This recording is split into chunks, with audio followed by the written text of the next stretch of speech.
All right, welcome back. We are now in the Vineyard Room, which is one of the special event centers here at Robert Mondavi Winery. Of course, I'm joined once again with Jeff Mosier here, and Rich. What's your last name? I forgot your last name. Arnold. Arnold. I'm sorry, I'm losing it today. And you are the winemaker for the white wines Correct. program. Yes. Wonderful. So to kind of get started with that, we are going to be sampling the unoaked Chardonnay, and that is pairing with the halibut. Yes, exactly. Excellent. Okay. So why don't you tell us a little bit about the Chardonnay itself? Okay, I'd be glad to. Chardonnay is one of those varieties that, when it comes to the winery, it's what we call a winemaker's wine because it doesn't have a lot of flavor, and a winemaker can take it in many directions. And as you're well aware, Chardonnay is a very popular variety, and I think in part because there's many different styles. Right. So, blank canvas. Yeah. So one of the styles that's been coming about the last few years is Chardonnays without oak. And Genevieve and I were taking a look at what we have in our Chardonnay vineyards that we source from, and we felt that we should make an attempt at trying a wine that would not have any oak. Wonderful. So it's definitely delicious. yes. And I personally am a fan of the unoaked Chardonnays. I used to be, the anything but Chardonnay, but now we're obviously expanding those horizons. And as I have grown up in my wine palate, I'm definitely starting to adopt more oak Chardonnays. But it definitely took a while to get there. I guess you can't just jump from Kool-Aid to oaky Chardonnays. It doesn't work so well. Definitely delicious. Do we have any feedback from our fabulous bloggers yet? Coming up. Well, I do want to. Oh, go ahead. I was just going to mention they've done surveys, and about 25% of the Chardonnay drinkers are ones who love oak. But that means 75% are looking for something else. Sauvignon Blanc or Fumé Blanc, as the case may be. I do want to say thank you to all of our bloggers today. Just put a shout out to everyone who's joining in today. We have the Calistoga blogger, Single Bubble Pop, Cellar Mistress, and my Vine Spot are all joining us online today, and they have these fabulous wines. And the Calistoga blogger actually happens to be here today, and she is sampling the foods right along with us. So we'll have to come out and take turns. It'll be great. So let's talk about the pairing. We talked about while we were putting it all together and the fresh, vibrant flavors of spring, but how this is going to interact with this wine. For me, the Chardonnay grape is one of the more delicate varietals, and especially the unoaked Chardonnay, I think, is it's a beautiful wine, and it's a wine where we don't want to overpower the wine. We want the flavors of the wine to come through. So we created a dish that is has bright the bright Meyer lemon flavor and a little bit of umami from the kombu and the broth, but is in essence a delicate dish. It's not a heavy dish. Absolutely not. And so we want to have food that can be enjoyed with the wine but not overpower it. So that's the goal. Let me know what you think. The goal is there. All right. Grace is very happy that you're making an unoaked Chardonnay. We're all very happy they're making an unoaked Chardonnay. And she says, I'd love to be you right now when we were cooking. Very soon. Calistoga blogger got the one up on that. Oh my goodness, that is happiness. Yeah, I really like the texture of the halibut cooked in the olive oil like that. It's just sort of falls apart. It's not overcooked, but it has a wonderful consistency to it. Yeah. You all are missing out. This is absolutely divine. I'm in heaven, so I'm just going to shut up for a second. And like I said in there, it's just such a beautiful time for vegetables. You can get the lovely little sprouts from the peas, as well as the peas being sweet and tender. It's so cheerful and bright, and just makes you go, yes. It feels so healthy and clean, and all those things, everything it should be, right? I mean, obviously that's what spring's about. So wonderful. And when did we start making the unoaked Chard, Rich? It's been about 5 years now, Jeff. And what we're looking for, we have quite a few vineyards we get Chardonnay from, but we're looking for those vineyards that, without the use of any oak or barrels, still have the body of a Chardonnay, because we feel that even though there's no oak used in this wine, it should still be a full wine. Right. Yeah. You could make it like a Sauvignon Blanc, but that's not the point. That's not the point. No, that's why you this have is a Sauvignon Chardonnay. And I think people would be disappointed if it didn't have the fullness of the Chardonnay. So there's a couple of vineyards that have that strength and body without any oak at all. And it's definitely a wonderful balance. So what, picking up the flavors with the broth and the dish and the wine, it's just kind of like this explosion. It's kind of like, hello, I'm definitely here. And having sampled the wine before, you can definitely see the notable difference. So it's kind of exciting. Oh, good. Can we talk about the label? Because the labels are interesting. Okay. Okay. Our unoaked Chardonnay is, for those of you who are interested in our unoaked Chardonnay, you'll have to come to the winery because this is one of our visitor center wines. So state only? Yes. So to speak. Yes, yes. And it's been quite popular. It's one of our larger selling volumes here at the winery. It's not a huge production in comparison. It's not a huge production, but it's a steady mover, so we're very proud of that. So, excellent. yeah. I'm very thrilled to be tasting it today. And there's a picture of St. Francis on the label, so for those of you who haven't been to the winery but come here and see that, then you'll know. Understand it's one of the sculptures here, and you can visit it and say hello and understand the connection there. And so tell us a little bit about your history. Okay. I used to train elephants, but that's a long time ago. So what point did you get into wine? Well, when I figured I didn't have a career in training elephants, I went to school at UC Davis, which has a wine school, and was trained to be a winemaker.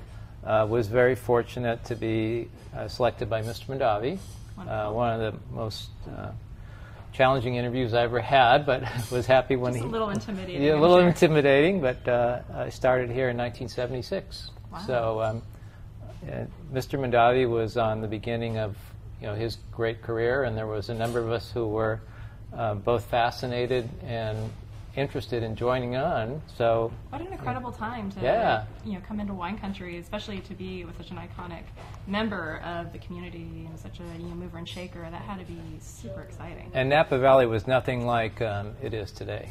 I mean, there was a lot of there was still prune orchards here, and who knew? Who knew? Yes. Orchards in the valley. Yes. No way. Yeah, and today they're all gone, and you see vineyards throughout the valley. So.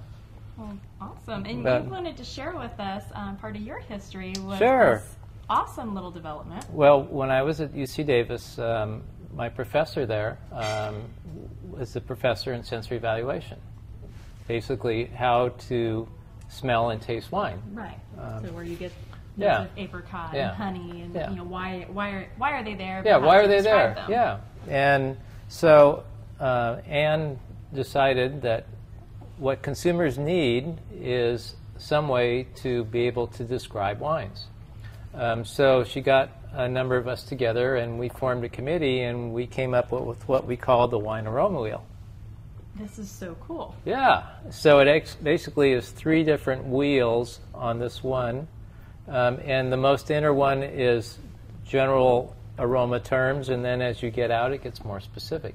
To the subtle nuances. Get to the subtle nuances, yeah. Excellent. I am very excited about this. I've seen them around, but I didn't know you were actually behind the creation of such a thing. This is the coolest tool. So it really will help you identify the flavors that you're picking up in the wines, and maybe even introduce you to a few that you didn't know. And you're like, oh, that's what that is. And it's available in 20 languages now, so it's around the world, yes. There's also, it became the basis of a beer aroma wheel, a sparkling wine aroma wheel. It's been used in many different things beyond wine, but this was the first. This is the original. Yeah. Can't beat a classic for sure. Where would you say we are on here with this particular wine? Well, you'd want to look. I think I would start with the fruity aromas. Mm-hmm. Absolutely. If it was an oaked Chardonnay, I would tend to go more on the part of the wheel that would be more of the oak flavors. Mm-hmm. Yeah. So you go to woody. Yeah.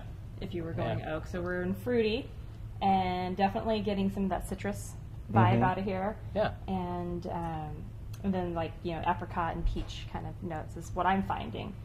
Still new to the wine game, so everyone will have to forgive me, but I'm the perfect specimen. I get to learn. Where can you buy one of those, Rich? You can get them online from the Wine Aroma Wheel. I think a number of wineries also offer them for sale in their visitor center. So. Would Robert Mondavi be one of those? I don't know we have it right now, but we should. Okay. Yes, you should. Absolutely. Any more feedback from our fabulous bloggers? Grace says, what I love about the Chard is full flavor. It's rich and fruity, but crisp. Yes, absolutely. Now, one of the things I should add, the unoaked Chardonnay never sees a barrel or anything to do with oak, but there are ways to fill out the wine. We ferment it in a tank, and then we can employ a second fermentation called malolactic. Right. Putting in a bacteria that same as what they use in yogurt cultures to convert the malic to the lactic acid. Lactic acid is a softer acid and it's more appealing, so we use that after our alcoholic fermentation to help build and round the wine. Nice. Yeah. Kind of soften it out a little bit. Soften it out. Wonderful. We also, after the alcoholic fermentation is done, we fill the tank full so it doesn't oxidize, and then we'll stir it, because in stirring we can resuspend the yeast, which is still in the tank, and we're doing a process called batonnage. It happens all the time in barrels, but we're doing it in a tank. So we stir the tank, the yeast gets resuspended, and it adds a creaminess to the wine. How pretty. So even though there's no barrels, there are tools that we can employ to help balance, round, and fill out the wine. And mold it to what you want it to be. And mold it to what we want it to be. That's yes. wonderful. Where are the grapes coming from? The grapes come from Carneros and from East Napa. They're really only separated by the Napa River, but it's the coolest part of the county. There's a lot of nice Chardonnay as well as Pinot Noir grown in that area, and we have a number of vineyards that we source from in there. Incredible. Yeah. Well, I know we are ready to flip out of whites and move to reds, so we are going to say goodbye to our fabulous holiday, which I will be visiting again later. Okay. There you go. Thank you. Okay. And we are moving right into Thank our you. reds. By far the best seller past TV ever, I might say. Okay. So now that we're switching gears here, we know we're talking about lamb, but tell us a little bit about this fabulous dish. This is braised spring lamb shoulder. We cooked the lamb shoulder itself in some red wine, some stock, some aromatics, so that's things, like we used onions and carrots and garlic and thyme and bay leaves, peppercorns, a little rosemary, and simmered it very slowly. We seared the outside for the caramelized flavor enhancing effect, and then we braised it slowly in that liquid for a couple of hours, probably about 3 hours, and then took it out and sort of heated it back up in a little bit of that liquid and basted it on the stovetop, and then it's served with a goat cheese polenta. We got it from Anson Mills, which is stone ground artisan corn polenta producer. Yes. And there's a little bit of goat cheese folded in and a little bit of herb. And then underneath the lamb itself is braised spring greens. So basically, again, we're trying to use the whole plant. So there's some little peat tendrils, some fava bean leaves, little chard, a little bit of kale, and we just quickly sautéed that with a little butter, hit it with a splash of water and lemon juice and salt. And then on top is gremolata, which is it's essentially a condiment that has parsley, chives, marjoram, lemon zest, garlic, and olive oil. And that's just slightly warmed on the stovetop to take the sort of the edge off the garlic, and that adds an herbal element, an acidic, citrusy element with the lemon zest, and a little roundness with the olive oil in the sauce. So Wonderful. I think it should be nice with the stag's leap. And then let's talk about the Stag's Leap Cabernet that we're moving into. Okay. So Napa Valley is blessed with having a number of great areas for growing Cabernet Sauvignon, which became the basis of having the different appellations we have today. One of those being the one that we're tasting right now, Stag's Leap. One of my favorite regions. Yes. Stag's Leap is in the middle of the valley. It's on the east side, not far from the city of Yountville. And since 1983, it's been its own appellation. So the growers there recognize that they have something unique, and we recognize that too. It's quite different than, for instance, the fruit that would be growing here in Oakville, for same variety, Cabernet. Right. And you've been around here for a while. Yes. So I've always just known it as Stag's Leap, but Yes. I've never actually known why it's called Stag's Leap. Do you know why? There is a prominent peak at the top of Stag's Leap where the history is that a stag actually leaped off of there. Wow. Whether that has Like a parachute? The first base jumping Yeah. stag. We don't know what happened to him. but I that's have a the- feeling he became a braised There you go. pairing. There you go. It's a natural match, So- right? Exactly. I can point out the stag's leap, but I have never seen a stag leap off of there. So Interesting. Yes. Now I know. Thank you. sure. All right. But the wines, the Cabernets from Stag's Leap, they produce very floral, silky tannin, very popular, well-received Cabernets. Yes, so they do. they have distinguished themselves as an area, which we're glad to get fruit from ourselves, Right. that are distinct wines that people can Oh, recognize. absolutely. I know I'm usually drawn to Stag's Leap. Yeah. AVA cabs and Zinfandels even. There's been a few that have probably been ripped out by now, but just definitely there's something about it that I go, oh yeah, Yeah. I'll do that. Yeah, And this is we have the '09 vintage today, right? correct. So it's got a couple years of age on it. Couple I think it's, years, it's yeah. Not too showing long. showing well. Absolutely. But with a Cabernet, a 2009 is not even yet coming into its prime. Oh, no, it's still a baby. we're talking about a baby. I mean, while the Chardonnay, a 2009 Chardonnay might be in its prime, a 2009 Cabernet is a kid. Yeah, it's young Absolutely. for sure, but it doesn't taste young. You No. know, No, it's like you were saying, it's nice and round, Yeah. supple. Which is Yeah. exciting about this kind of wine is that you'll be able to really enjoy it over the years. So it's drinkable now. It's going to be more Yeah. drinkable and just get better and better, and just Right. really develop and change over time, which I always think is exciting. Grace is pairing this with her Delmonico Angus steak tonight. all right. Well made. And what are the other pairings tonight? I know all of our bloggers usually have really interesting pairings. They're as much foodies as they are wine lovers. So we want to hear from them. Is there any other feedback, questions? Calistoga Blogger, is this 100% cab? Yes, it is 100% Cabernet. All right, well, I'm going to Yeah. Try it. dive in. Yeah, you know. And again, Why not? if we want to show the bottle, Oh, yes. I probably really didn't need an okay, so again, this is Not one really. of our offerings only at the winery. So again, the St. Francis label, and a good opportunity to come visit Robert Mondavi Winery. How does one visit Robert Mondavi Winery? That is a good question.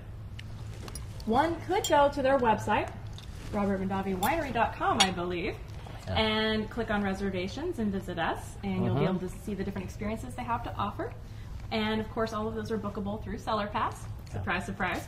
And it's just that easy. You can also go to cellarpass.com, where you can find their experiences as well, or even download our iPhone app and book them when you're here.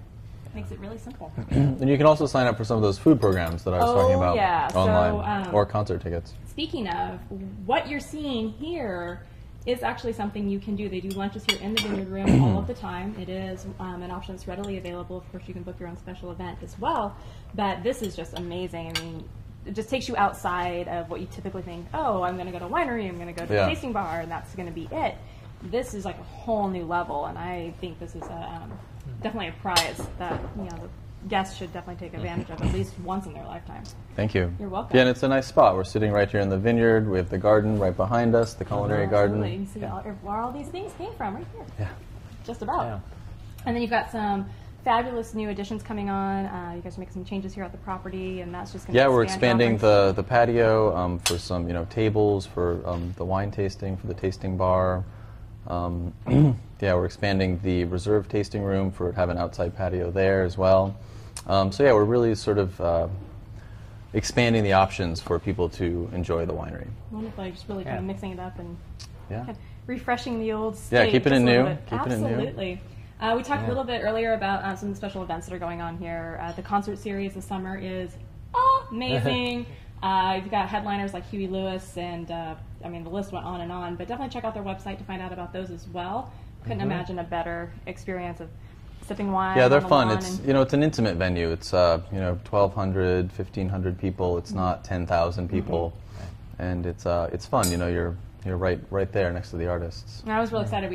We got the lawn seats, we got our chairs, and we're going to get a bucket of Fumé Blanc. So very excited about this. Can't wait. Looking forward and Margaret Mondavi welcomes everyone, gets the concert going, and awesome. she is awesome. I like her. Yeah. Nikki's saying the chocolate undertones really popped out for me in this 2009 Cabernet. So delicious. Yes. Sounds like a blogger says the lamb is so tender because she gets to actually enjoy it. And she asks, are the wines available in the wine club? I believe so, yes. Yep. So how would somebody join the wine club? You could certainly join it here at the winery, and I think there are avenues via the website to join the wine club as well. Yeah. Absolutely. Yeah. It's the pop quiz. Definitely don't have the wine club director sitting here, but it is that easy. You can just go online, click on wine club, and then of course you can always contact the winery. But it's never more fun to join a wine club than when being here physically, because then you get all the special perks. Well, and you can try a bunch of the wines that you can't find, in the market that you live in, and then you can then sort of receive them at your house wherever you live. If you go back to New York or Florida or what have you. You can get them delivered to you via the wine club. Exactly. So. Yeah. Some states excluded. Please contact your local congressman if you have any questions.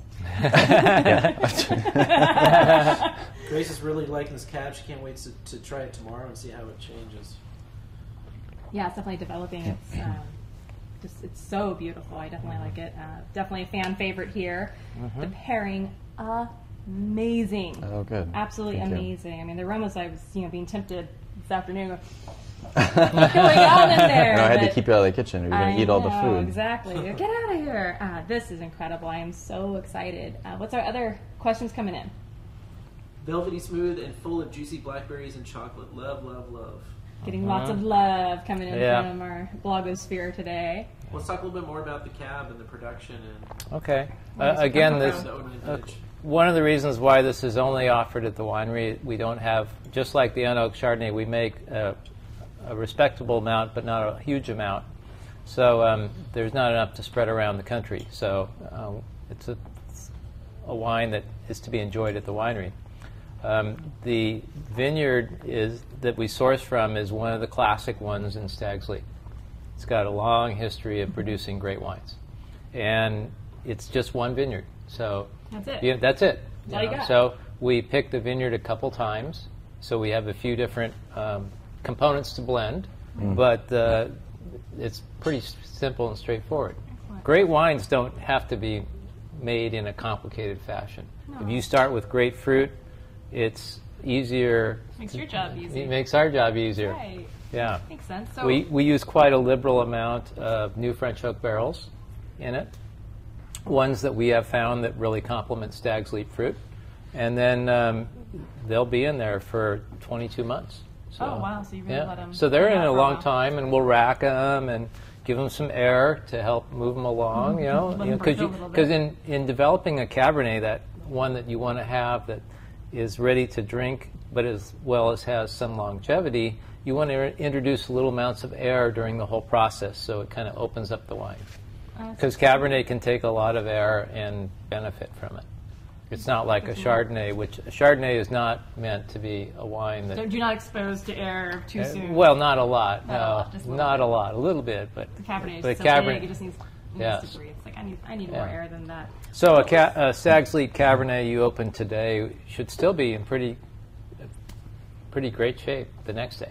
Excellent. Yeah, a Chardonnay I would be a little bit more concerned. I would try to keep it away from oxygen and things like that. Keep it covered up. But a Cabernet it's usually good to go to the next day. Good, yes. Excellent. What was the growing season like in 2009? 2009 was one of our what we call cool years. Not really dramatically cool, because 2010 we felt in Napa Valley we had no summer, as well as the rest of it. Never ended. Yeah, it was a winter that never ended. 2009 it did end, and we had a few warm spells, but it was overall it was a relatively easier vintage. We've had some vintages that don't qualify as easy. Yeah, this is true. And this year we're off to an interesting start. We are kind of moving a little faster than usual. Yeah, I think it's time to bring out the summer wine. So exactly. we have a little bit of warm weather here. A little bit. Oh my gosh! Yes. 90s already. almost afraid of what's in store. Well, I do want to thank you both so much for being here and hosting Cellar Pass TV today. The pairings out of this world, the wines equally as good. I can't even say even better because that's pretty hard to compare with. And we do want to thank everybody who's joined us today online and all of our bloggers. Cheers to you, and we will see you again next week. Cheers. Cheers. Cheers. Cellar Pass TV from Robert Mondavi Winery. We'll see you next week. Cheers. Cheers. Bon appetit.